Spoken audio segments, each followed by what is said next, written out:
jika main di MPLID. So, if you have a chance to play in MPL Indonesia, which team do you want to join? And why?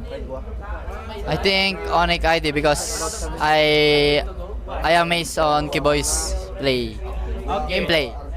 I think RRQ or Onyx Indonesia. Okay. Any reason behind? RRQ because their chemistry is very solid and they improved so much. And Onyx Indonesia because I want to play with King Suns. I think RQ because their mid lane is so aggressive. I speak Tagalog.